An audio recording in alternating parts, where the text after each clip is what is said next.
Customs കഴിഞ്ഞ് നമുക്കിന് പുറത്തോട്ട് പോകണം. പുറത്തോട്ട് പോയിട്ട് ബസ് എടുക്കുന്നത് എങ്ങനെയാണെന്നുള്ളത് കാണിക്കാം.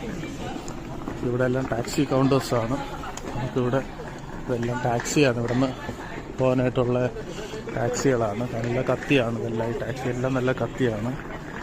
നമുക്ക് പുറത്ത് പോയിട്ട് ബസ് എങ്ങനെയാണെന്നുള്ളത് നോക്കാം.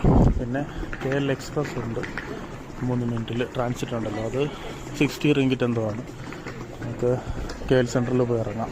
ഇറങ്ങിയാൽ നേരെ ഫ്രണ്ടിൽ ഇവിടെ ഒരു ബോർഡ് കാണും, tour coach, domestic arrival, മീറ്റേഡ് taxi, airport taxi. ഇതെല്ലാം ഇവിടെയാണ്.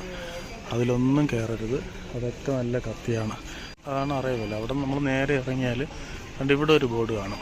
ഈ ബോർഡിൽ നോക്കിയാൽ അറൈവൽ ഹാൾ അങ്ങനെ എഴുതിയിട്ട് കണ്ട് ഈ ഒരു സംഭവം കണ്ടോ, ബസ് സ്റ്റേഷൻസ്.